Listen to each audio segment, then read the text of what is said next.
Greetings and welcome back to the biggest little show in sports. It's the Extra Innings Podcast right here on MPTV. I'm your host, Mike Shepard. You already know Minority Prospects presents the Extra Innings Podcast, the biggest show that breaks down and focuses on everything minority baseball, and tonight is no exception. Man, it is the HBCU rankings breakdown show. The first rankings of the year have come out, and we are here to chop it up and discuss all of that with you. I'm not going to do it by myself again. I'm Mike Shepard, your host, and we're going to bring on our fantastic team of individuals who know everything there is to know about HBCU baseball onto the show with me tonight. First up, we're going to bring him on, Mr. CEO himself, founder of Minority Prospects. It is CEO Alex. Alex, what's up? What's going on, Shep, man? Sorry, guys. We've been on the road, man, trying to see teams, man. So, man, hopefully we got these rankings right this first week. And excited, man, to talk about it a little bit here today. A 2-week break. We're still in the first season of the Extra Innings Podcast, but we just took a little first season pause so that we could go out there and get you some real season action coming in. And I tell you, somebody else who was right there behind the backstop watching everything going down was the man himself, president of Minority Prospects, Reggie Hollins. What it do, Reggie? Come on in, Mr. Prince. What's up, good people? What's up, sir? How's everybody tonight, man? Glad to be back on. Wide awake here and ready for this one. I know there's a lot of eyebrows being raised when the rankings came out today. Yeah, for sure. But before we get into it and get to talking about it, there is a lot to talk about.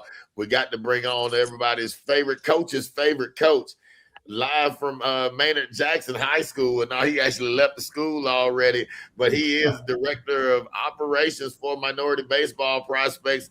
It's Coach Dez Stigl. Dez, what it do? What up, man? It's a lot of baseball being played. I'm excited to get back at it. Yes, sir. Yes, indeed. Welcome back, man. It's been a good little break. Everybody had a chance to get the voices right. Get ready for the cold spells that we have endured since the last time we saw you. And man, I tell you, the biggest thing that's happened since the last time is that first pitch has been underway. First pitches have been thrown. The first bats have been cracked, and the first bombs have been launched. And we've seen a lot of it over the last 2 weeks. And it's time to chop it up. We're gonna start off on the big side. Let's go D1. D1. When we talk HBCU D1, then of course we're talking Southwestern Athletic Conference baseball. Alex, the SWAC is underway.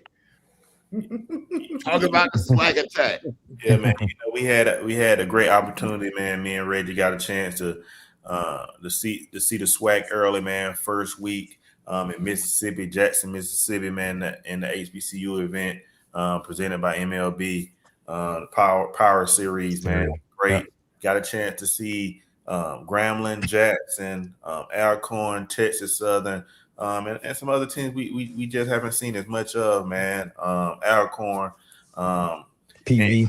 It went down in a big way. I think some of the guys that we had lower in the SWAC, they came out undefeated, which was Prairie View and Texas Southern, and some guys that we expect to be at that top just haven't really played at that level that we want them to play at. We won't mention any names that Dez don't like to talk about. I knew it was coming. It was just a matter of time. But we are gonna get to that.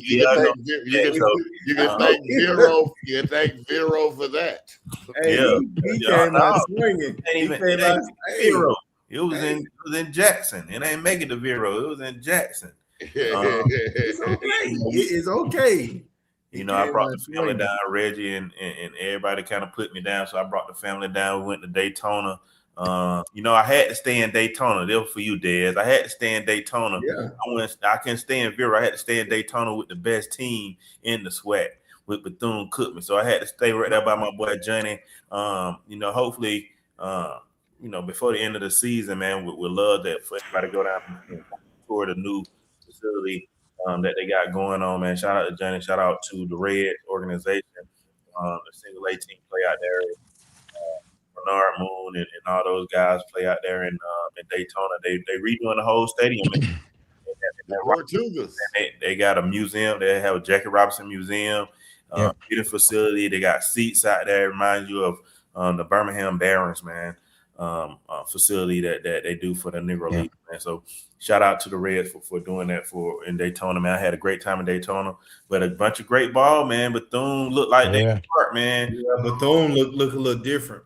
I know we talked during the game. I'm gonna start with Bethune. That's our number one, man. Our number one in our poll, guys, is Bethune-Cookman. That's different. I got a chance to see those guys on Friday night. And guys, they didn't disappoint, man. Their bodies looked different. The players looked different. This is when I talk to MLB or whoever I talk to, this is what I expect the SWAC to look like, man. That in Alabama State, just the size of the players, the pitching, the 1 through 9 lineup, man. That is what the SWAC is. It epitophizes to me, man. So real quick, I'm gonna talk about one. Yale had a kid that was 96, 97, a sophomore that was Dylan. But it's a guy that I want to talk about is Harrison Abreu. He was 90, 92 on the mound for Bethune-Cookman. Looked to be that 1 through 3, 4 guy for Bethune, because we know who their ace is, Edwin Sanchez, who went into that FAMU, that game 2, that night game for the TV game for the Andre Dawson. To the ninth inning. With a no-hitter, I called Johnny. I hit Johnny on that next day. I said, boy, your center fielder, man, we got to BTA him, man. He missed the diving kick. My boy was going to go for a perfect game. Perfect game, man, for that event, man. But we go by Edwin Sanchez. Then, like we said, Tanner pitched that Sunday. They end up losing that game to Yale on Sunday, but Tanner pitched the gym.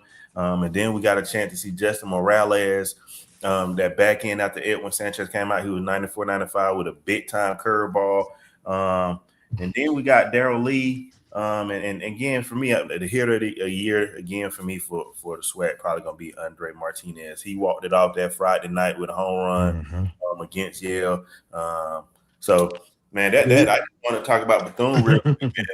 No. You can stay there. Did Martinez look like the best player in the SWAC team? He played third base, man. He played a good, solid third base. I think he made an error on that Saturday night, man. But I'm a hitter guy, man. He turned 96 around, man, and hit it off the fence like it was 25, right? And then, game time, it was a back and forth game versus Yale that Friday. But, you had that guy come up. He did the same thing like he did in the SWAC, man. Sent it to Jesus Christ, man. So shout out to I got to give it to Martinez right now. For me, is the best player in the SWAC, hands down, especially with the bat. Well, I tell you what, that's not a bad choice, Alex, when you talk about just in that Yale game, 5 plate appearances for Martinez, 4 hits, 3 runs driven in. And, he did K one time. But, man, just the body of work that he put in, in his contributions to those 7 runs and 9 hits that it took Bethune-Cookman. Yeah, that was his first at bat, man. He came that first at bat, man. He was on it. Just missed it by a little bit, man. But again, 96, 97, and it was loose. For sure. That's a tough task on your first time really seeing it probably that season. But that next at bat, man, 96, BP. You know what I mean? And all the guys was on it, man. Even the shortstop that's in the bottom, George, he the one. That was a home run, man. I thought I was tripping. That was a home run. Yeah, call it a ground rule double. What you think, Dan? I don't know. It depends. You were there, but I'm just saying from TV, it was ground rule double. I blew it up. I blew it up in the pro in the Premier Pro to look at it closer, and it looked like it was a home run to me. Yeah, I thought it went over the fence. I thought it went over the fence, man. So shout out George. George, I think he messed around and threw George a change up, man. And that thing flew, man. I just like the entirety of Bethune, and then we ain't even talking about Pablo Torres. We ain't talking about Torres, Zabranos, that other arm. They just loaded with arms, and the bats are better with him. Money. If a money starts hitting, man, Newton, who's in that 4-5 hole, the other black kid that's on that team, man, Bethune gonna be tough to beat, man. Well, I say this: we not too far off looking at these initial rankings. We're not too far off. But I was gonna ask because I know Reggie. I saw him over that itching ship. Like when you look at these rankings, Reg, what's surprise? What's your initial thoughts? Like, do you see anybody who you were surprised to see? No, you know what? I'm gonna be honest. I didn't know what I was gonna get from the Grambling Southern that middle Jackson range, right? But when I saw from Southern, man, and we'll get down there a little bit. That's the group that is real scrappy, man. They're a real scrappy group. Yeah. Anytime you have a team that can put bat to ball, their bat to ball skills are significantly elite 1 through 9, they got a chance. Yeah. They got a chance. And that Southern Ball Club showed me that. It wasn't a whole lot of swing and misses. They know how to get on base, man. Yeah, a lot of kids, man. Well, we'll definitely get down there to talk about the Chris Crenshaw gang in just a minute. Indeed. As we go down this list. Before we move away from Bethune, let's just talk about what they have coming up right now, Alex. A big matchup, one off with South Florida, a 4-game stint with Delaware State, and then a big one with the University of Miami and another big one with Florida State just over the horizon. How do you see this Bethune team faring through all of that? And we're talking non-conference right now, but how do you see them faring through that big part of the schedule? The crazy thing about it, a lot of time with teams like that, in the middle of the week, they pitch maybe a young guy or a mixture, not one of the 1, 2, 3 guys that's on that back end. The thing about Bethune, man, anybody they throw up there are going to be 88 to 94, bro. Yeah. So they got a chance of winning with anybody that they put up there on the mound. So I have to go 50-50 with even those Power 4 teams, man. It just depends on who he put on the bump that day, man. Edwin Sanchez can beat anybody outfield. Pablo Torres got a chance. I did like Abreu, man. Abreu was he mixed in pitches. Like I say, it wasn't like he was 87, 88. He was 89, 92 the whole time with a plus curveball, with a changeup, and he was in the zone, man. And they can hit with anybody. So I think they're fair fine, man. They got enough arms. I think that's the biggest thing we want to talk about in the SWAC, and hopefully growing in the SWAC, man, is those arm presence. But Bethune really has the blueprint right now for continuing on from beginning to that middle bridge to the closers. Indeed. Well, they're gonna be exciting to watch, man, and I think that we can all agree that after what we saw with this past weekend with Vero, with this team and what they did with Yale, that deservedly so, being number 1 right now at the top of the SWAC rankings. We'll move on and we'll switch the gear, because with me, I think that this next squad on our list, when we talk Alabama State, I'm kind of partial to thinking that Alabama State showed me everything that they needed to show me to say, hey, this is the team, if you're asking me, to beat right now. They're those guys. Rich, talk about it. Yeah. Now, guys, I believe in being where your feet are, which is today, right? No, can't step ahead of ourselves, but I'm gonna go on the limb and say this, man. That first week of May, late season, between Alabama State and Bethune-Cookman that weekend. Yeah. It's setting up, man. It's setting up. I'm going to just say this about Alabama State. I had a chance to see them. Their lineup from top to bottom is dangerous. For sure. There is a mixture of plus power and their mixture of high average guys all the way through.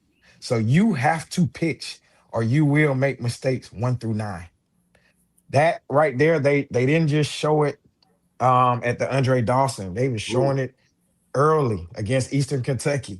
They were showing it in that midweek showdown that they had against Bama. We're talking about a 2-1 game. They were up 1-0 to the third. It tied 1-1 all the way to the fifth, and then a late run slipped. And you talk about a team that has a front line arm rotation that's just as good as anybody in the country. And I think that wasn't the surprise for me. What was the question mark for me was how deep they could go in that rotation. Mm-hmm.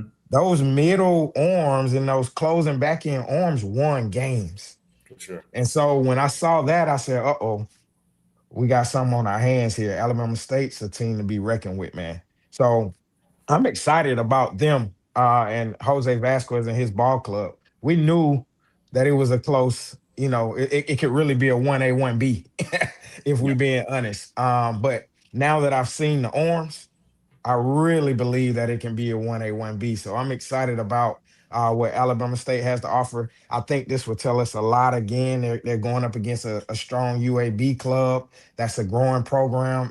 They're headed towards an elite rim. They do a great job down there recruiting. So I'm excited to see them this week, tomorrow. Exactly, tomorrow. They go to UAB and play UAB. So that could be a real telltale right there as well. But Alabama State, man, real deal. This could be the year that they get back to the big game. Let me just say that. Hey, Des. Okay. You're talking about an Alabama State team this weekend put up 27 points in 3 games. I was on the other end, including 14 points. 14 on Grambling. I know. Go get it out. Go say it. I'll get it out from this side, so Alex didn't have to. Des, what did you see out of this team? And I know it's hard to watch it a little bit when you talk about what they did to the G-men, but 2 other games there. What did you see out of this team that most stood out to you? No, seriously though, to sum up like what they said and what I saw, their offense is very explosive. For sure. You know, if you really look at the box score, I'm not just saying this because it was Grambling, but Grambling out hit Alabama State. But boy, that scoreboard did show that. They had some explosive innings. Like Alabama State showed they can get off quick. They can go 0 to 100 real quick. 4-5 on you quick, man. Yes. Those guys, and telltale sign, those home runs were dead center. Like 3-run bomb by Trey Let's talk about those. That ball went middle of the field. Like, get out of here. Trey Callaway, Alex Espinat was big. I think the sleeper Braden. I think the sleeper Jackson Williams. Jackson Williams. Shout out Collegiate League. That's a Collegiate League soldier. Yeah, big time Collegiate League guy. I think he may have the most power in the group, man. If he hit it, the most naturally strong kid in there. If he hit it, it's gonna go. And then leading and hitting. Our guy Miguel Jackson can go 15. Alex. 15, can go 15 plus. Yeah, 15, 20. Now, especially, I think Alabama State is a bigger part too than most parts. Indeed. Yeah, for sure. Yeah, so when he hit it, he hits it, man. He hits it. If he was in a smaller park, I expect him to hit more bombs when he's away. I think he hit about 5 to 8 at home, but when he go off, he can rally into hitting a lot of them, man. Like I say, it's gonna be some high level ball though when they do meet. As Reggie stated, that's going to be look forward to it. High level. That's going to be what you want to see. Yeah, that's what you want to see in the SWAC. Yeah, that's what you want. And then LeBoy on the mound, and then shout out to Miles for bringing on Camden Matthews. I think Matthews is going to be Matthews stepped up this week. Yeah, I think he's going to be a big piece, man. That's a big middle closer type piece for anybody, man. Shout out to Alabama State for going together. I think he went 3.5 against Bama with no earned runs. Yeah. So that was if you play defense, man, it's gonna be hard. That was Matthews who retired, arguably the best player in college baseball, Justin LeBron. Indeed. That's what I'm saying.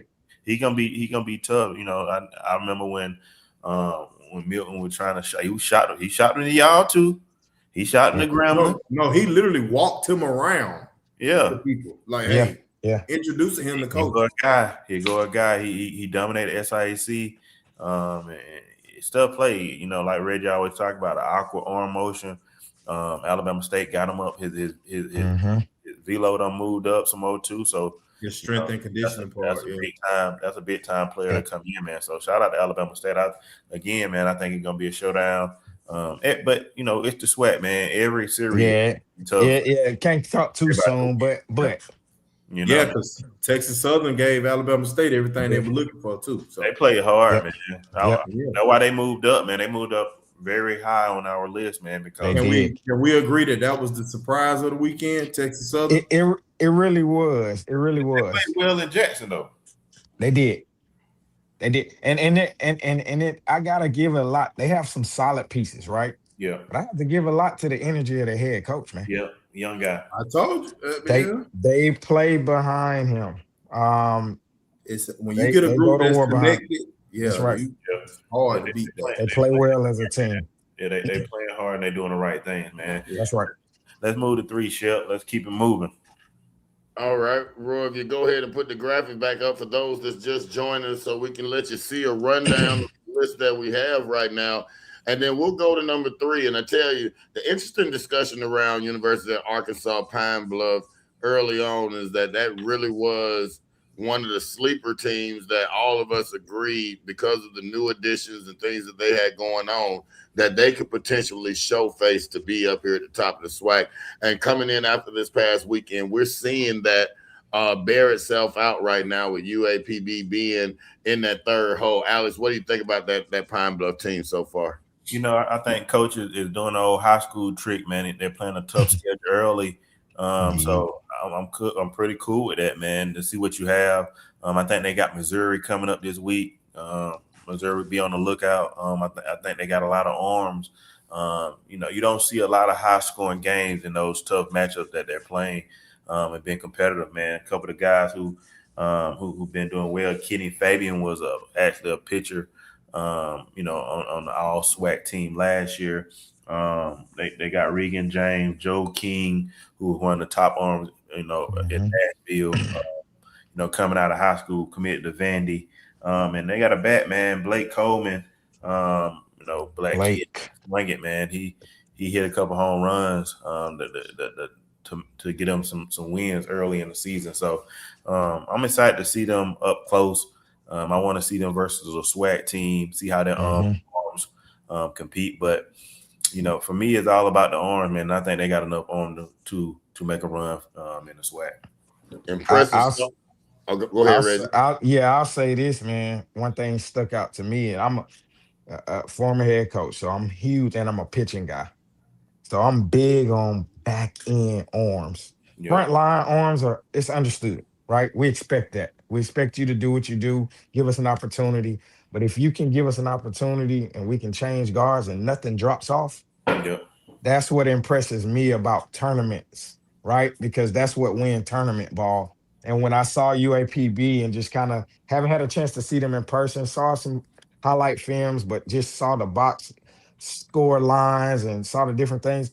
Again, a lot like Bethune and Alabama State. It's not much drop off on the arms. Yeah. Those guys are winning games, 0 innings. We talk about that as coaches. We need zeros on the board in those middle innings. And next thing you know, you look up and you close the game out. That's what stood out to me. So I'm excited to see their lineup a little bit more. So if I can kind of see their lineup a little bit more, go hand in hand with that, watch out, UAPB. Yeah, for sure.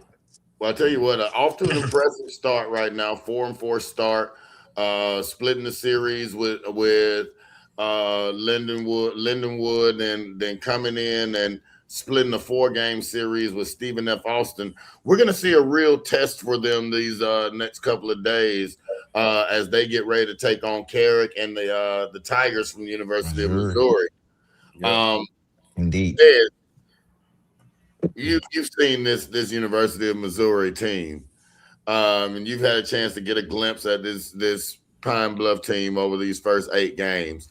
How do you think they fare coming into that series? Like I said, it's not SWAC competition. Yeah. But it's preparedness and getting ready for the SWAC schedule. I think the pitching is probably going to be the biggest. Will the pitching hold up and keep them competitive in these type of games? Not just Missouri period, but when you playing a tough non-conference schedule, as Alex stated, you want to see how your pitchers first stay healthy and how they compete in the strike zone. That's right. Because walks and errors definitely get you beat in these type games. You walk people and you make errors, these type schools will make you pay for real when they waiting on fastballs. So I want to see how the pitchers at Pine Bluff really compete in the zone this weekend. SEC baseball, man. SEC baseball. They're gonna punish you. Yeah, if you Missouri got a couple guys, man, that can get the long ball, man. So change the game one swing. Sam Parker, they throw a fast ball to Sam Parker, he might hit it to UAPB, man. So looking forward to really seeing how those scores look. Indeed, should be on TV. So looking forward to seeing them games. Allison, your honest opinion, will this UAPB team be able to hit the pitching? That's the question. That's the question. I think they'll be able to hit the pitch in Missouri. I want to see, can they hit enough to win the SWAC? That's going to be the key. Can they hit enough to compete with the Alabama State and the Bethune-Cookman? Because they not only have the pitching, they have the bats and the lineup too. So that's going to be the question with UAPB. Can 1 through 9 hit and turn over? To put up some runs, because these score. I think to that point though, not to backtrack, but to go back, I think Reg was just short of saying he like Alabama State to beat UAB tomorrow. I do. I just taking in this conversation. I think Bama State gonna have the arms and they're gonna be able to hit with UAB tomorrow. Here's the history. When you know the history of Bama State, they're a dangerous midweek team to anybody in the country. Yeah, sure. So I don't put that past. Now I'm telling you, I like what UAB has as well. Yeah, they beat Florida. So it's no slouch. No, I'm not saying. I'm just saying the way he formulated that question. I think this matchup with Bama State and UAB is I'm not surprised if Bama State go in there and win tomorrow. No, for sure. No, it won't be a surprise at all. Yeah. I'm not surprised if they go in after the way that I saw Callaway them swinging it this past week. I'm not surprised if they go in and really handle this UAB team tomorrow, especially with it being a one-off. Yeah, I think it's going to be a good game. Like it's going to be a good one. UAB, they beat Florida first game of the year. No, they're solid, man. They got some guys. Yeah, it's gonna be a good game. Two competitive mid-major teams, man, that can compete with anybody in the country. So looking forward to seeing those guys. Now, this next one had me during my research, had me a little bit baffled because this is number 4 on our list here. We got to go to the highest of 7 hills. I'm gonna lower my voice a little bit because my wife is FAMU alumni, and I'm about to say that they started off, with this 1-5 record here, but we have them number 4 on our ticker. Prez, yeah, tell me why these rattlesnakes are still biting at number 4, and we haven't seen them tick up the wins yet. Let's go back, guys. Remember in my ranking, I said when you have superb coaching and you have a few pieces to go with it and you play well as a unified front, you're always going to have a chance, right? This is the situation. Don't judge a book by the cover, okay? Don't look at the record, because if you look at what was out on the field, I don't really care about the record right now. When it's all said and done, I expect this team to be in a great position for the SWAC. Because what I saw, I actually think they're a little bit better than last year. And again, this team found a way in the championship last year. So this was my dark horse that you just can't X out. You just can't X them out. They got to X themselves out. I'm going to just be honest. So we're not going to get caught in the record. They have a tough schedule up front. They're figuring some things out, but this unit always gets better as the season goes. So I expect to see them competing in a good position for the SWAC. That's what I'll say about that number 4 ranking. So it may upset some people, but I like what we saw. Hey, Dez. Is that 4? No, is that FAMU at 4 legit, or have we lost our minds? Dez, talk to me. I'm gonna raise my hand on that one. But I mean, I agree. I'm not gonna doubt what Reggie said. That's a great insight. But me and Alex was on the phone during this FAMU Bethune game, and it just didn't. Granted, that is Bethune-Cookman, but man, he talking about judging a book by its cover. My two eyes didn't lie to me. They don't look like the number 14 in SWAC. From the looks of thing, Bethune knocked the cover off that book. Man, they knocked them down to about, let me see, number 7. You can't put it that far. I think with FAM, they got 2 arms. I'm agreed that they are gonna get better during the season. We've seen that year after year. I will definitely give you that. They got 2 arms that can beat in Caleb Granger and Workman was the freshman pitcher of the year. So they got 2 arms that can beat anybody.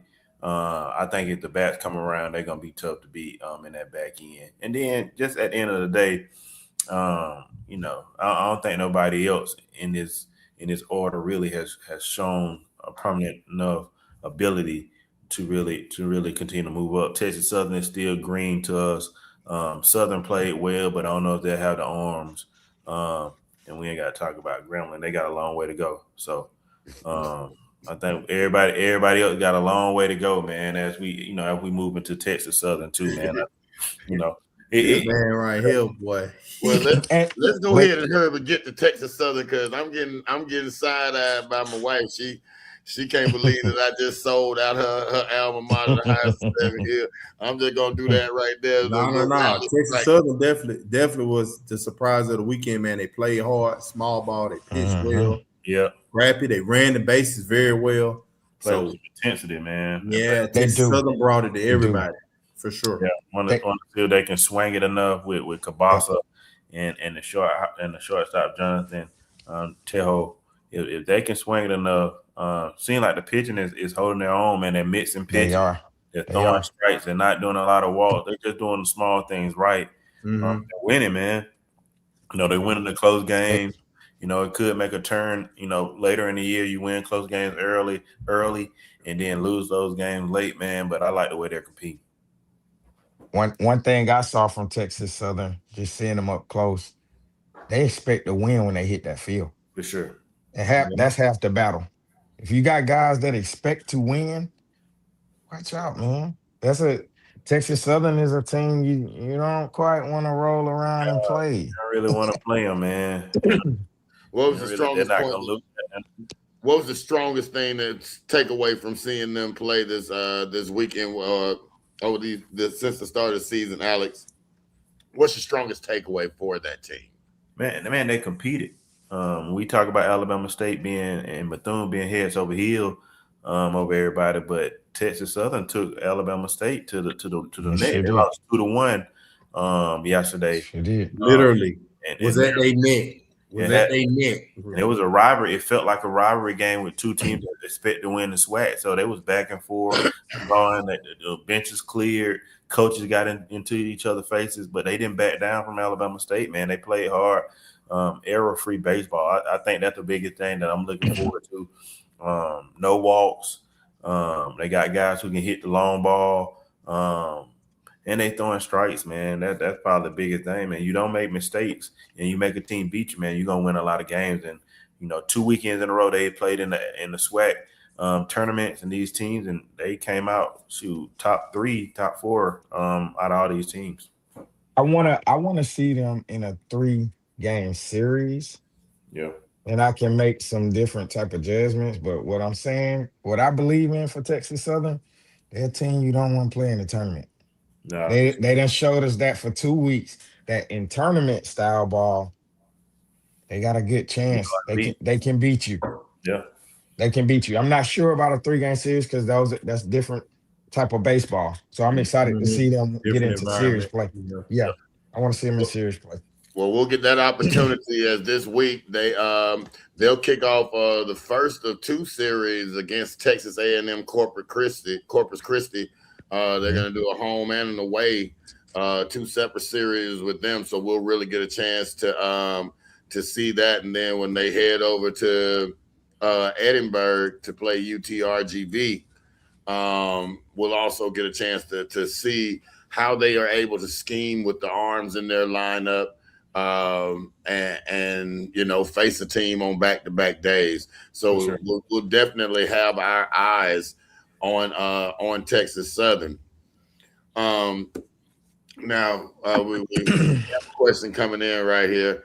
Do we want to address that right now, fellas? We want to keep rocking on the Southern.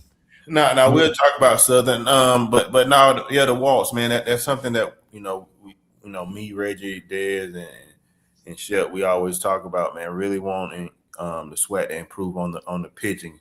Like Reggie said, it's not always about the front guys. Even though some of these teams, this is early in the year. It is. But a lot of times those front guys are not looking as sharp as we really want them to be, and they are walking a little bit too many guys. But hopefully as the season goes on, those walks get rectified, man. But indeed, that's what I said. That's a big part too with HBCU base. That's one of the biggest difference too when you talk about the levels of baseball. The walks, sometimes it can be mental, like the environment. You saw some freshmen on the mound this weekend. It's probably some of the biggest things they don't play. That environment, that tournament vibe. So the early season jitters is probably a big factor in the walk. That's right. Some walks may be strategic too. Yeah, like it'll tighten up. I have no idea. Yeah, I have no doubt in that. Some of them may be strategic, getting around some hitters, trying to execute pitches. So it could be a little bit of both, but it's early, so hopefully that does get rectified. But walks and errors are big separators when it comes to P4 and HBCU baseball. Yeah, and it happens in Big Power 4 too. P4 is the same thing. SEC, man, pitching is that's why we try to. Pitching is premium. And we do is try to enforce more pitching. The more pitches you have that can throw strikes. That's why Edwin Sanchez was so potent for Bethune-Cookman, man. Limited walks, man, and gonna fill up the strike zone with fastball, curveball, changeup, and different things. So, Roy, take that question off, man. We'll answer more question, man. Let's get down to Southern, who I think played Southern ball. What I expect out of Southern, man. I think if they can have a little bit more pitching, man. I think Southern got a chance of winning the conference, but I still think they have a chance because 1 through 9, as we talked about with Alabama State and Bethune. They can swing it. May not compete. Might get hit bombs. But 1 and 2 can switch over to 8 to 9, and 9 and 8 can switch over with Cajun White, Jacoby Ratcliffe, and Benny Bakar, and those guys, man. They got Hughes. They got about 6 guys that they ain't gonna like leadoff guys that gonna be high average with speed guys, man. And then those Atlanta guys, Jalen Lucky, and Cameron Bird in that middle of that lineup that are seniors. They're really senior heavy this year. I think the lineup here is 70% seniors or 5th-year guys. So, if the other guys outside of the guys that we know that can really perform, put it together, they're gonna be tough to beat, man. They're gonna put up runs and they're gonna score and they're gonna play fast. I think Southern is a team that benefits from the 3-game series, like Richie talked about. Indeed. You don't want to see that type of team Friday, Saturday, Sunday. Yep. I think, like what Alex said, they're not really. I don't think the pitching may not be built for tournament style ball right now, but 3-game series with that lineup, that's a headache. I tell you what, you can't make mistakes. You can't make mistakes. When you look at this team. And you're seeing this Southern team, and Alice, I agree with everything that you said about the makeup of this squad. And Dez, you're absolutely right. Not a team you want to see for a 3-game series. But Reg, when you look at this team and we look at this 1-5 record right now overall, why are we seeing that with this Southern squad? Yeah, I think it's early. I think guys are figuring out things and they're playing squads that were better that day. Yeah. Tough schedule. So I think a lot of coaches are now taking this approach to say, hey, you know what? We got to strengthen our schedule out of conference. And then, it's going to help us be ready and a little bit more sharp for conference play against those better schools. Because if you play down sometimes just for wins, it doesn't prepare you. It won't show you the situations that you may be in, the pressures So again, I think it's a coach's approach of making that schedule difficult so that those guys can kind of toughen up. I used to do it too. It helped us. I knew we had a chance in the tournament. The middle back stretch of the season in our series, and then also the tournament because we were prepared. We had seen and been exposed. It's not always about the good. Sometimes the bad is good as well, because it sharpens you at practice and it gets you better and it polishes you. So the 1-5 for FAM and Southern, that doesn't scare me. I pay attention to what I see on the field, and not the record. Yeah, and it's good for them not to be HBCUs. I'm tired of them playing Grambling 900 times, and then you got to play them in a series and then the tournament. Hopefully, with us, we'll have something in 27. Where we'll have power forwards versus HBCUs. I want to see more tournaments where we're playing different guys, and not just putting up on each other. Where Grambling done played Southern 9 times and Texas Southern done played Prairie View 9 times. I know you 45 games right there. Get tired of playing each other, man. That's just like Vandy playing Georgia, man. They ain't playing Georgia until they get into the conference play, man. We're gonna try to get to that a little bit more where they can play outside teams. And if you lose, you lose, but you at, because again, we want these teams not to be considered, just black teams. Alabama best in the country. We want to gauge them against the best. Yeah, they should be the same as a UAB. They should be the same as a Georgia Tech. And I think that idea would only help them too, as far as Major League Baseball exposure. For sure, that's the biggest. That's right.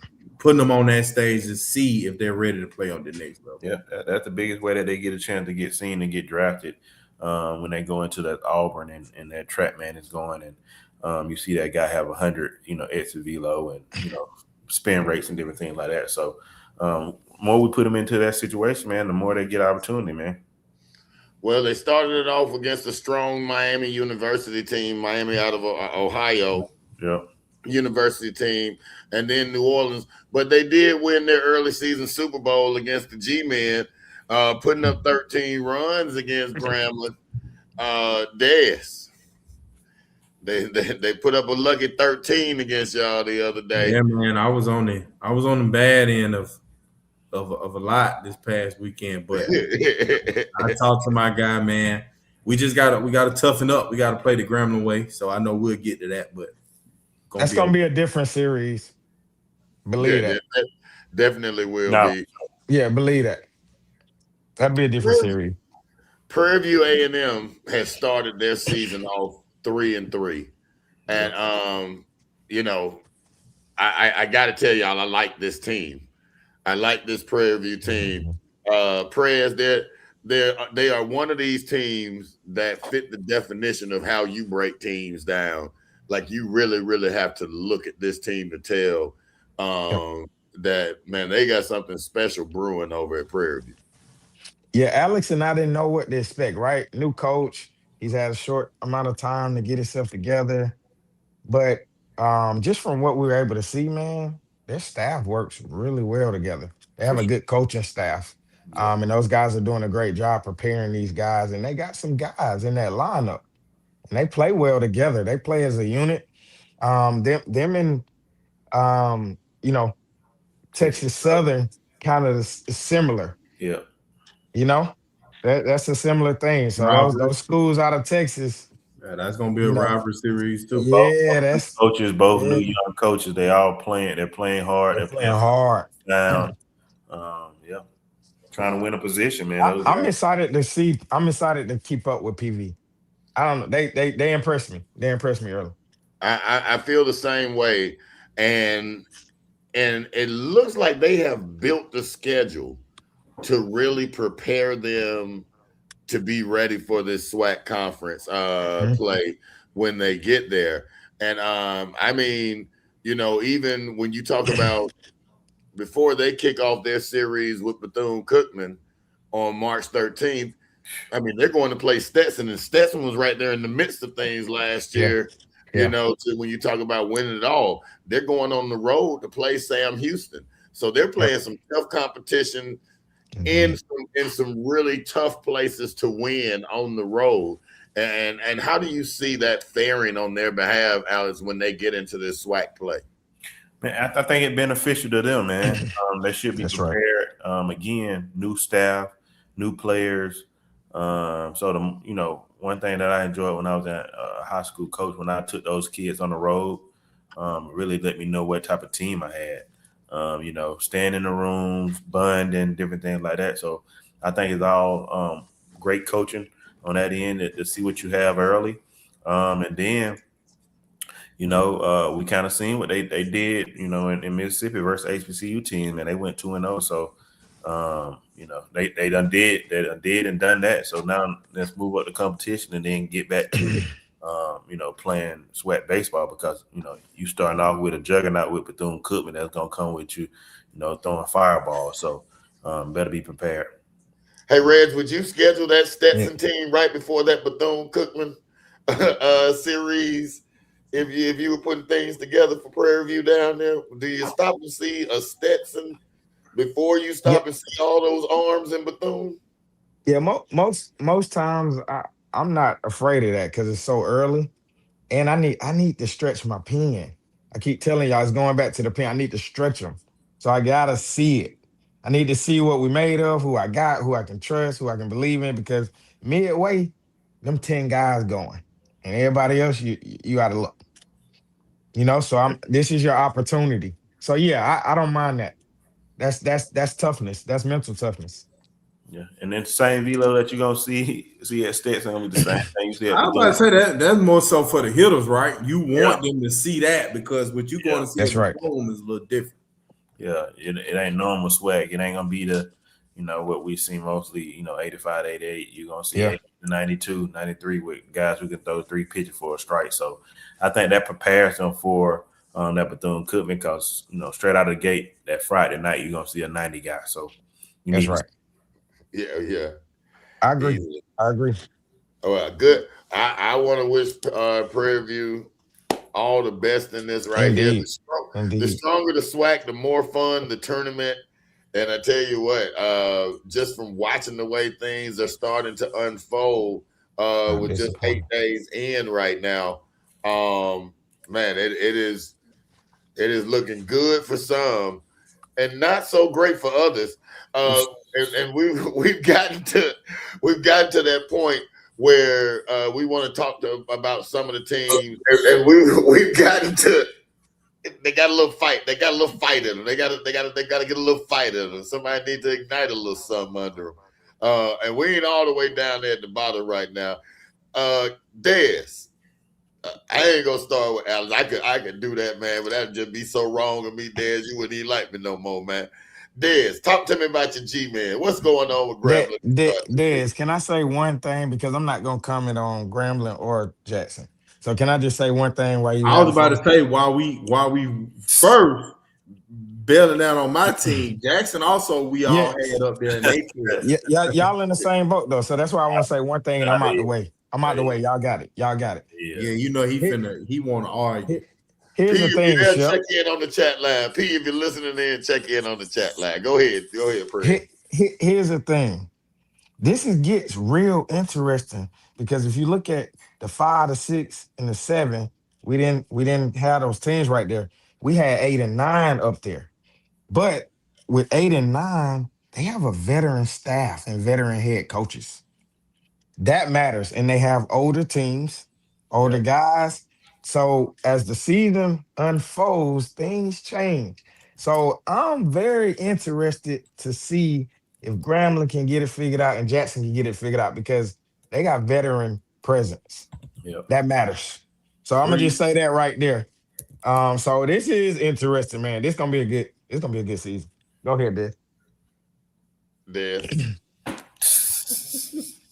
go ahead, Dad. You got it. I really ain't got many legs to stand on. I could take it off the chin this week, but Reggie said what I was about to say. We got the best motivator in the conference. And if it's one thing I know what practice look like today, I know what practice look like today and what it's gonna look like going forward. Because man, like he always say, it ain't about that G that's on your hat or the one on your chest. It's about the one in your heart, and they got to find the one in their heart. So I think Grambling will be okay, man.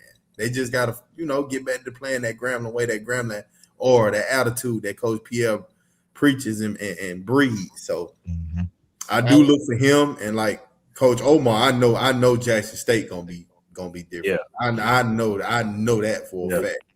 Alice, is he talking good business, or is he talking out the side of his neck? Man, he out his neck a little bit because we saw him 2 weeks in a row. And if you see a duck, you shoot a duck. That duck got shot 2 weeks in a row. It got shot by a guy we thought was in the bottom, and when they played them guys at the top, but they got hit again. So I think P and Grambling gonna be okay, especially with Guillory pitching. Yeah. He looking like the ace. Dad, I know we told the Pierre back in the day when we was at HBC All-Star game in Charlotte, go get the kid. Begging them to go get he pitched a gym. He pitched a gym on yesterday for Grambling, and he pitched actually well in Mississippi too. Man, they just didn't get to win. A couple errors and a couple things that happened, but he's kind of been the most consistent arm they've had. And then Cameron Hill and Trey Bridges and all those backs, Chris. Figure it out. And Thomas, I think they all gonna figure it out. Like Reggie said, they all veterans.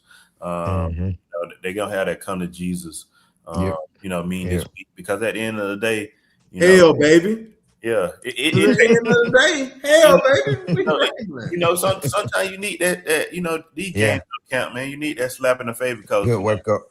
All of us be coaches, man. When you go into the fall and the off season, everybody think, we seniors and we went crazy last year. It's gonna fall the same way. New teams you're playing, so you need that kick in the butt. And then with Jackson too, man. Shout out to Omar. Omar, but Omar is running them guys, and they probably done went over a bunch 935 times, man. So shout out to Jackson. Like you said, one of the most well-coached teams, one of the most tenured coaches in the country. And one thing Omar always do is win. So with them not winning right now, I know it's gonna be tough. It's gonna be tough, man. These first couple of weeks, but I think they'll be all right. I think Tyree Reed is gonna be one of the best players in the SWAC. He just getting his feet wet. He showed well in Mississippi. Didn't do as much as we needed last week, but I think with Robert Tate, man, also at third, man, he led off a lot of balls hard. That didn't fall, man. So that tide always turn at some point, man. But I think both of those teams are gonna be straight. I think they'll be in the middle of that top of that pack. They're still teams I don't want to play in a 3-game series or in a tournament. But we will see, man. Seem like teams want to play them right now. But we shall see. Now, Crenshaw, I should have worn my Southern shorts on Friday night if I knew it was gonna happen like that, man. But man, we shall see, man. The SWAC ain't as weak as people think, man. All these people got better. A big shout out Travis Bridges, not Travis, I'm sorry, T Bridges, right fielder over there at Grambling for his 3-for-4 day yesterday against Jackson State. He was they almost dead. Y'all almost went for the egg. Now y'all was up 8-1, 8-2 going into the eighth. I woke up. I had to wake up to see that 9 a.m. I turned it. I was watching the Texas Southern and the Alabama A&M game. It was 8-1. I said, man, it's not over with. Man, I looked back. The game ended up being 8-7. I said, I had to watch it before I went to go check out. Which they almost tossed? That Drew Bird's character. Yeah. They almost They almost tossed the what character. They almost tossed the what? Egg. Yeah, the Alamo did the Dookie egg got that. Oh, I wasn't gonna hit the end of that. when they came through swinging it good against Jackson State, boy, and I tell you what, they winning the ones that matter. When you look at that record right now, that overall, They won the emotional ones. They tugging at the heartstrings. They getting them emotional victories. I ain't talking about against Southern, but the rest of them, they did do. Let's talk Jackson State. You guys have had a chance to see them twice now. Last weekend, weekend before last, saw them kick it off down in Mississippi. This weekend over in the Andre Dawson. Alex, you've been up close and personal with this Jackson State so far this season. What's going on with that ball club? Just haven't had a couple of things fall their way. I think they will play better. They just ran into some teams that are playing better right now, man, early in the season. But like we said, with Omar and his pedigree of being a stick of small things, I think they'll do some right things. I think they got a big win out of Yale. They playing a lot of different guys, coach trying to figure out the lineup. They had a young kid, TJ Wilson, who came in and did things for Jackson State. Coach just trying to figure out. This is a new team. He brought in a lot of players. So really don't know what you have until you play games. So I think he's just feeling it out. I think they're still going to be a tough team. You don't want to play in the SWAC.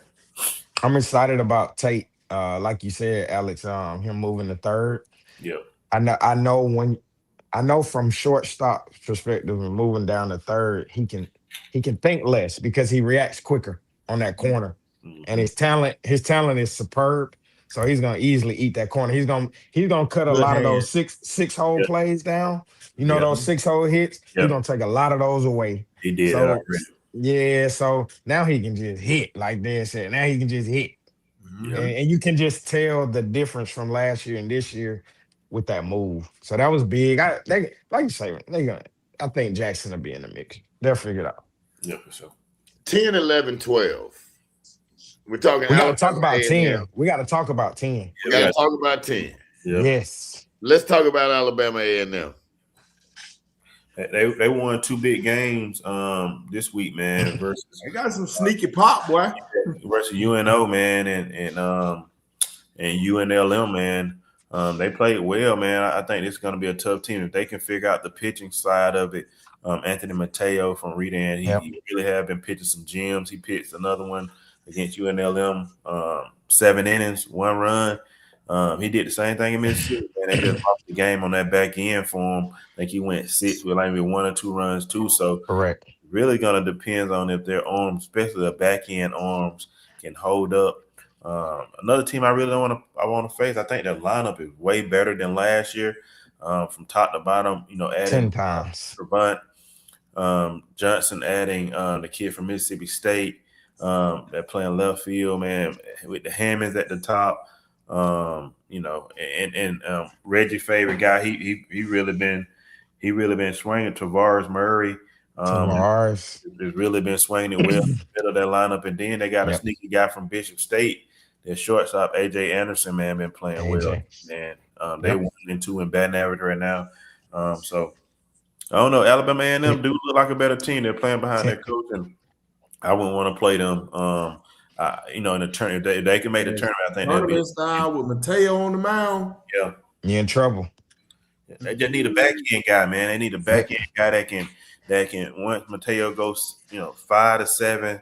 They need a bridge kind of closer because he gonna throw strikes, bro. He's gonna be fastball, slider, change up, and if you make plays behind him, as you've seen these first 2 starts, good rhythm, win, man. It just Mateo gonna give you a chance to win. Yeah. Can you get that back? But they're scoring runs too, though. They got some bats that came in, man. I'm happy to see them, man. Tavell is hitting it. Big pickup. The biggest thing, though, guys, about not being there or not seeing the game and going on their schedule and seeing their record and then being there, the biggest thing is these guys could easily be number 5 right now. Yeah, they should have won a couple of them games. If you watching Alabama A&M slip game, they gave away some games. So those were self-inflicted wounds. Yeah. They get those things corrected, right? They much higher in our rankings. That was a Grambling game. They should have won the Grambling game. Indeed.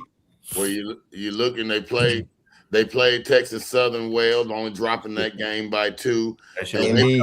And they played Northern Kentucky really, really well, only losing that game by 3 runs in New Orleans the other day. And this is a team that's going to be tested by the time they get to SWAC play. You're talking about a big matchup with Illinois State this Wednesday, Notre Dame on Friday, Tennessee Tech on Saturday. They are not shying away from the bigger competition. But before they get into real conference play, they take a step over to Stillman and Clark Atlanta and Miles. Reggie, does that step into playing the Division II schools? Does that have any type of impact on them for their schedule? I would say Stillman's a solid ball club. Miles is very solid. In the aspect of it's just gonna depend on that midweek arm from those SWAC schools. That's the thing, because that I don't know how many arms they're gonna have to hold that lineup. Yeah, I'm gonna be honest. That lineup has hitters that are high average guys with pop. Yeah, for sure. So, like we said, Southern has high average guys, maybe not as much pop. They got the pop. Yeah, they got. Does it help them, Alex, preparing for their SWAC, their upcoming SWAC schedule, playing those teams mentally? Yeah, mentally. Sometimes when I made it to my state championship, I had a certain type of kids that when you met me, Shep, we were playing all the top teams in the country, right? But I had those certain type of teams. Mm-hmm. That year that before I let it go to go full time MVP, I had a group of kids that needed to see wins. That's right. You can't go 0-10 and think those kids were gonna be fine. They were gonna jump off a doggone building. What you called it? Your HBCU tour. Yeah, my HBCU. I had to go on my HBCU tour. Man. He played all of the counties. Came down and played the South Fulton school. Yeah, I had to show them who was still the balls, man. But it gave, with those wins, it made that team feel like they couldn't lose. And, it carried into the season. That matters too. Hopefully, that matters. Team just can't continue to lose no matter if they're playing Georgia Tech. They need to see some wins. So hopefully this is a way to, encourage them to get some dubs and get those back going into conference play. That's right. Alcorn State. Reg. Yeah. No. Alcorn is a much improved ball club. They was in some games too.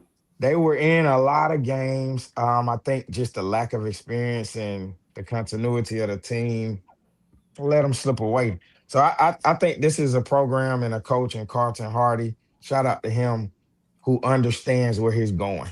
Yeah. So again, this is a team that if you need a sweep, you better be careful. Bethune, Alabama State, you can't go to sleep because this team will fool around and sneak a win. So, I expect them to continue to compete and be in ball games, but it's just I don't see the depth on the mound. Yeah. A lot of new pieces. I don't see the depth on the mound. A lot of the defense. It was a lot of errors early. Bad looking errors too, not just casual errors. It was. So they got a lot to clean up, but I know Carlton Hardy. He's gonna keep churning, and so you can't sleep on them as well. Yeah, he used to winning, man. And, that's right. Yeah, and like you said, they lost one game where they was up in the ninth, right? Yep. So it really just it's gonna be the arm, man. I think they're gonna rely a lot on Kanias Davis. Those center points. If he can turn it on the mound, I think he's been swinging it better as he lead the team in hitting. If he can turn it on the mound as a closer guy, I think that would be very beneficial for Alcorn for them to get some. They're gonna need them. Indeed. Their one win this season came over Jackson State, a 10 inning game. They went in extra innings for that one and were able to steal that one out. Another matchup against Jackson State this Friday. So separating out those two 1-1s. How do you see them faring against that Jackson State team now that a couple of games have been played, Reg? I expect to see a different Jackson team. Yeah, for sure. That's the nicest way to say that. Yeah. I keep it at that. I'm done. Next. Yeah, man, that's a nicer way to say that. Alex? Yeah, I don't know about that, man. I think Jackson gonna come with some revenge coming out of these next couple weeks. I'm getting prepared for SWAC play. So looking for Jackson to turn it on, man. That's all I can say. I think Alcorn gonna be okay. Going into seeing whatever he has, man. But I think he's a year or two away from getting the players that he really wants. Indeed. Des, when we talk about this last team, they haven't quite yet gotten a win on the board. We all kind of agreed preseason that this was going to be a bit of a challenge for them. Have you seen anything from this Mississippi Valley team? Let's talk about some strong points, some things that they can focus on and take away. It's probably identifying that it's a new culture. Yeah. At Mississippi Valley. So understanding what the coach wants and now trying to put it on the field with not necessarily having all the players that he wants. It's kind of very similar to Alcorn.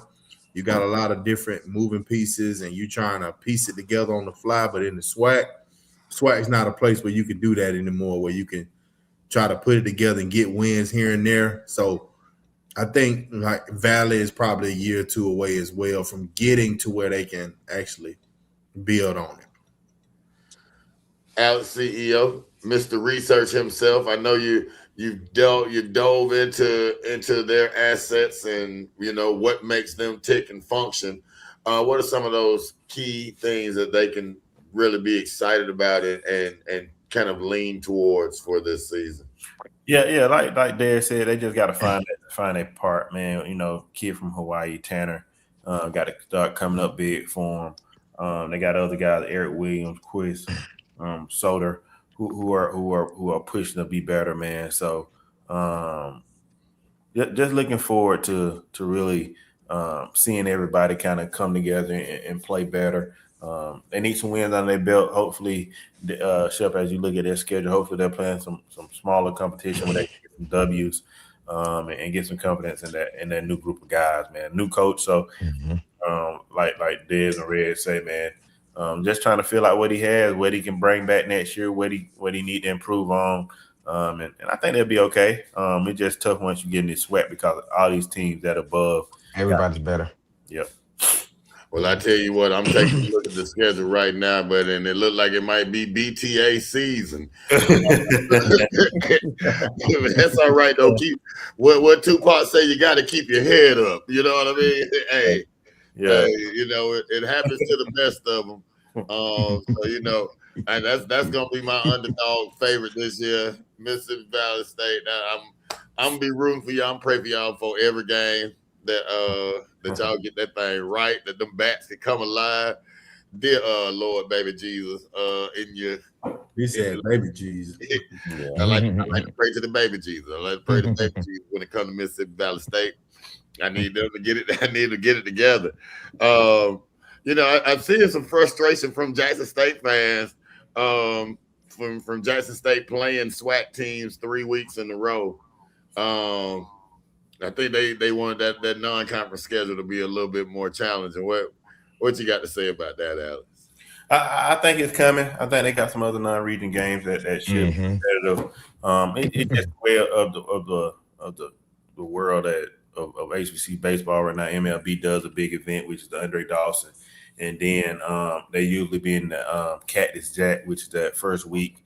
And it's another HBCU event, man. So those first 2 weeks they're playing HBCU, and there's so many teams, so they get a chance to play each other back to back. So it's all for a good cause. But as we continue to move on, we do want to see those guys get a chance to play better competition, so we can put these players on the map, not just against HBCU teams, but against the better teams in the country, man. That's what I want to see. I want to see Bethune-Cookman versus Florida, Jackson State versus Mississippi State, Georgia Tech, Don't you do that. Versus versus Clark Atlanta. What do you say? Don't you do that. Don't you do that. I want to see Grambling versus LSU first week. Boy, don't you do that, boy. Yes, indeed. Not them boys down there.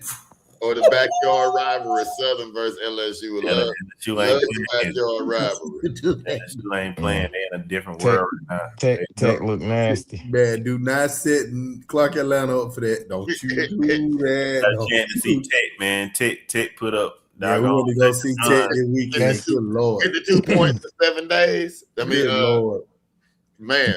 That's the craziness I used to do. I know. So look, I was just about to ask you that. I was about to ask you, Reg. How does, especially on the college level, we see it more on the high school level. Coaches have to be honest with themselves in the group that they have. How do you balance, or what goes into schedule making, so we can get some clarity on that behind the scenes? So I think it all depends. Because it's a little different with contracts and stuff. So how does that work? Yeah, no. So again, you know, we say it like this, you're gonna laugh. You know how those recruits send those heavy emails, blog emails, and you clog your email up. Them big schools do it too. They be waiting on it. I got a guarantee for you. I got a guarantee for you. Yeah, Lee, that ain't enough. They want to get you to march on up. That ain't enough. But no, all seriousness, man. I've never been one to shy away. Now, depending on my roster and what I have coming in, I may balance it a little bit more. But we're gonna always get that thrax at the front end and get a little humble pie so we can be exposed. Because again, like for instance, I go in this, not to be long-winded. We played a tough Lynn University team out of the South Florida area. And they had a lineup, nothing but switch hitters. I had never seen that before. Right? So no matter what matchup I tried to go, they flipped it. So guess what I did next year? I kind of took that. Guess what I had in my lineup the next year? 6 switch hitters. Yeah. It gave problems. If you don't play those better schools, you don't see those things. We learn how to defend a push bunt. I pulled my second baseman down. I saw these things. So if you don't play these better schools, you don't get the ideas and the execution. So you gotta play them, man. You can't duck the smoke. And also, you can't duck the smoke. Also, Red, with your teams also with kids, they're not being realistic with themselves. They think they are LSU if they're not. Correct. You got to let them see it. Yeah, sometimes they got to see it when they walk off that bus and they see, it's a different world. You see that BP. Indeed. You feel me? So, sometimes your team need to see it, man. So it's either going to make you better or it'll make you feel like, hey, this ain't the right sport for me. So hopefully it make you motivating, make you want to get better. You know what I mean? And so again, like Alex said, you got to make sure you don't have too fragile of a team because you need to see some type of wins. You see 0-12, you like, God, they like, boy, we done. Got to get on the ABC. Can we hurry up and get the conference? Indeed. Yep. I tell you what, that's been a great breakdown. Right now, everybody has a chance to go back in. Right now, Alex, who you rocking with number 1 in the SWAC? I got it. Like I said, I've been in Daytona for 5 days, man. So I got a hat. I should have brought my Bethune-Cookman hat, man. I'm full regalia right now. I'm ready to go to the Bliss on the beach, man. Go get me a smoothie. Nah, man. Shout out to Alexandra, the reporter. That's who you forgot to shout out. My dog was in Daytona too. No, she was in Daytona. Indeed. She was live in the back. Doing her thing. We was in the back. That probably the best view I had. We're in the back behind home plate, man. That was nice. Game. You know what I mean? Yeah. So, man, shout out to Bethune. I'm still gonna go Bethune-Cookman. Alabama State a close second. And then everything else. I want to see how everything else falls. Like I said, it is the SWAC. And shoot, man, anybody can win it, man. But for me, it's all about the arms. I've seen dominant arms out of Bethune-Cookman, so I got to go Bethune-Cookman. Reg, who you got? 1 and 2. Yeah. My 1 and 2 is staying the same. Bethune and Alabama State. Like you said, it's the SWAC, so I don't know what's gonna happen. but I expect that series in May to mean something. And for me, it's gonna mean more. It's gonna be more of a mental edge going into the tournament to know that you just defeated this team. So that's me, man. Bethune 1, Alabama State 2. Des. I'm sticking with it. Alabama State 1, Bethune 2. I like it. I didn't see nothing from Bama State to make me say, nah, they're not gonna win it. But I did see some stuff from Bethune where I was like, hold on now. Come on now. But that game versus FAMU, of course, on MLB Network was very impressive. But I'm sticking with Vasquez and Alabama State. I'm sticking with my guy. I like it.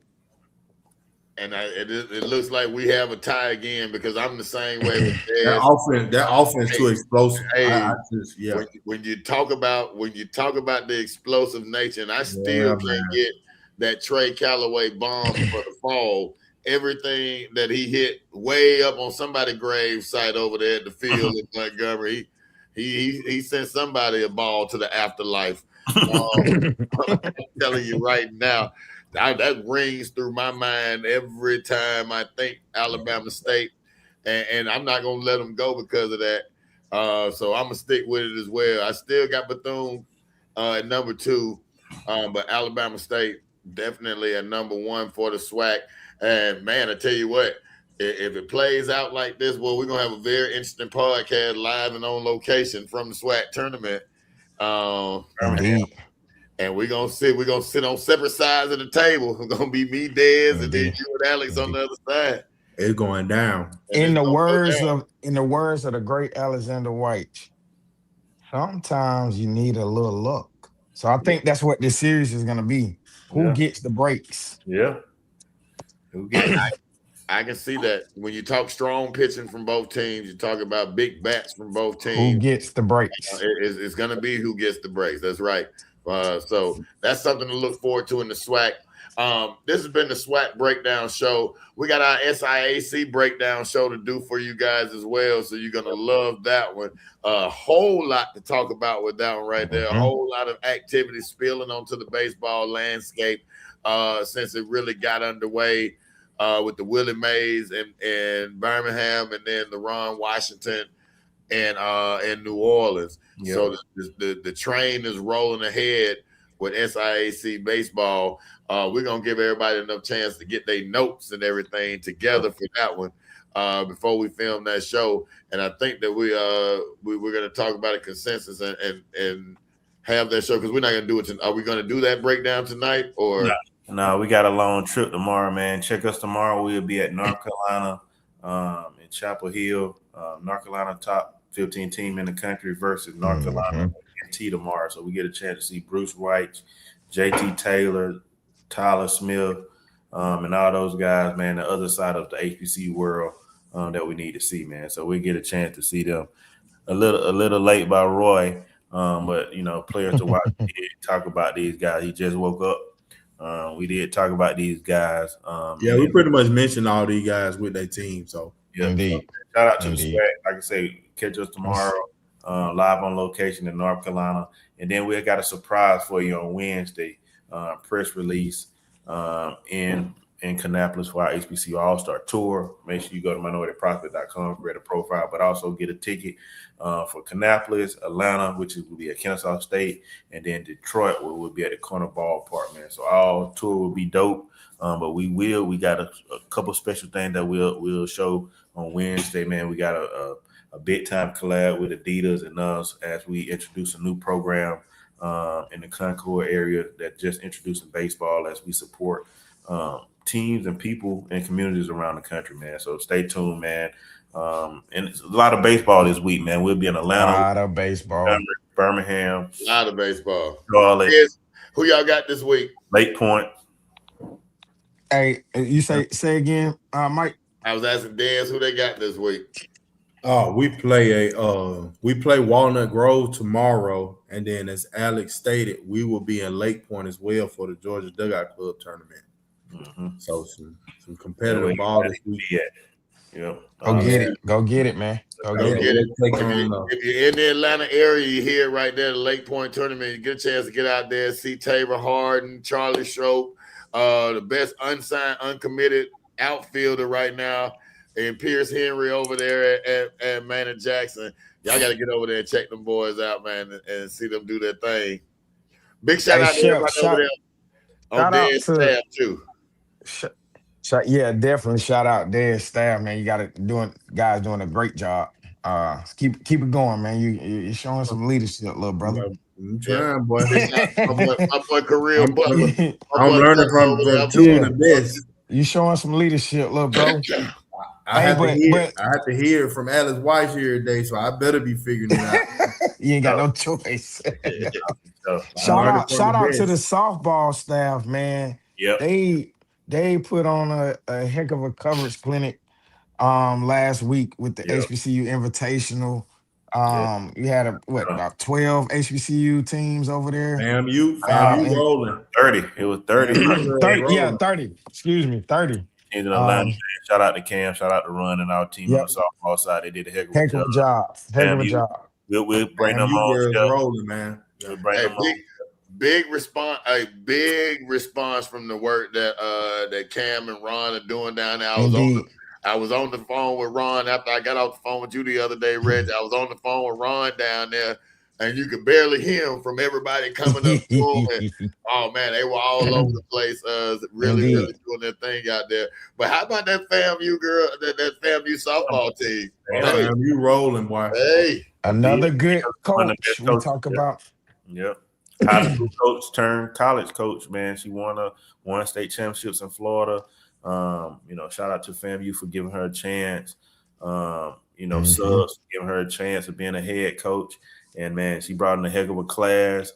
She lost in the championship last year, but brought in a heck of a class this year. And man, you see BTA everywhere, man. She put on a clinic in Atlanta, man. So shout out to FAMU. They put on a clinic. Yeah, I think they whooped up on somebody yesterday too, man. So that beat somebody bad yesterday. But they on the revenge tour right now. But they around here spanking up.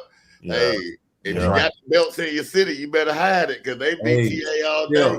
The best softball player in your area in South Fulton, Rihanna Weave at Creekside, she going to FAMU. Yeah. She is no joke. Yeah.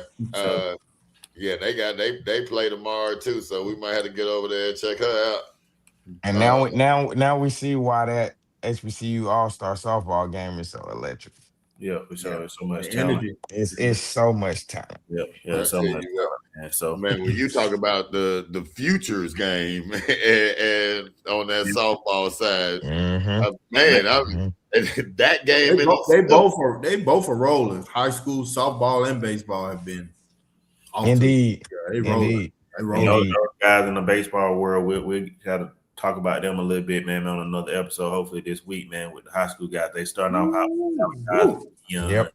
Guys on the West Coast, man. The guys on the South Mississippi. We got to see Justin Word Jones. They went on Ty Jones, Deuce. Who your high school guy right now, Alice? Who you got? You get one. You said Alice. Go ahead. I know. Yeah, Alice. Who your one?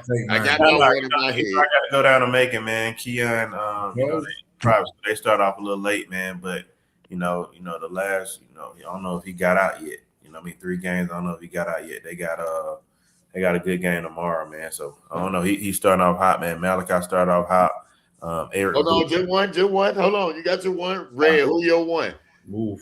Alice. I'm gonna let Alice ask who my favorite. Alice, who we just see down in Mississippi. Who Roberts. Kevin Roberts. Yeah. I just saw some special stuff from it. It didn't even matter what the outcome was. It was just special.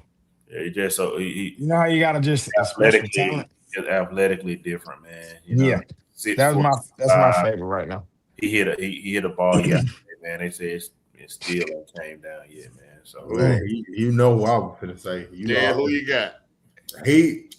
Obviously I was gonna say Malachi Washington. The bias in me would say Maceo White, but I'm gonna roll with Chubb Jones right now. Chubb. Ain't nobody playing both sides of the ball like Chubb. Chubb. Chubb. And he's doing it against some top competition. So I could have went Chubb. I could have went Contreras from BT. Yeah, I could have went Malachi Washington, but that episode is coming. But it's a lot of guys. 5 innings, 13K versus Buford, man. That's impressive. Hey, I tell that's you hard what, to do. Yeah, I'm gonna say, and Reggie, I ain't trying to, and Dez, rather, I'm not trying to steal off of you again, but I'm gonna say Chubb as well. And let me tell you, it was hard for me because Alex real partial to Malachi video. Alex will put some Malachi video up on that thing real quick. Yeah, Malachi the real deal though. Malachi like that. Deal, boy. Yeah, if you know best. Yes, it's some McKeeshan Indian content everywhere on the tips of the fingers of CEO Alex. And but boy, just when the way that you see that ball leave the park off of that Chubb bat, but it's just something something crazy. Man, shout out to Chubb. Hopefully you got to do the stuff today, man. I got the tips. Yeah. And if I got to name one at the college level before we get out of here, if I got to name one at the college level, you better say it. Go give me one. It's only one. No, you better say it. Rick, go say it, Rich. Trey Phelps. Oh yes, Trey Phelps on the whole. That's my right I'm on team Lackey. I'm on team Lackey going crazy. I can go Justin LeBron. Yeah, LeBron. Yeah. LeBron rolls. I'm gonna go Justin LeBron. Yeah. And we talking minorities. It's a lot of college guys going crazy though. It's a lot of college guys going crazy too. Big shout out Trey. Big shout out to what he did these past 2 days, man. I'm talking about Bomb City. Yeah, shout out to Trey, man. Looking forward to him continuing having a big year. Yeah, bombs at the goal. Trey, get up there 20 Trey for sure. Yeah, he a bomb in the building. He is a bomb in the building. Mm-hmm. But my man Von Lackey, they're gonna rename Peachtree after that boy when it's all said and done, boy. Justin LeBron trying to be round one, pick one. Yeah, that's a lot of first rounders, man.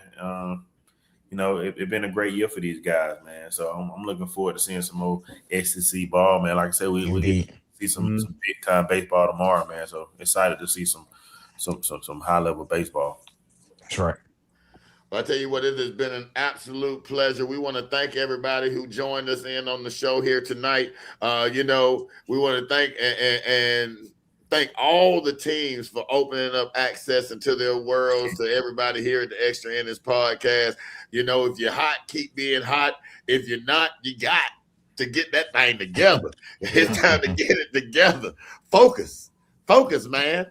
That's all I can say to you. Look, on behalf of CEO Alex, Reg the Prez, Dez Stigler, everybody's favorite coach, I'm Mike Shepard. This has been another rendition of the Extra Innings Podcast. Thanks, Roy, for all your hard work, and we will see you the next time right here on MP TV. For sure.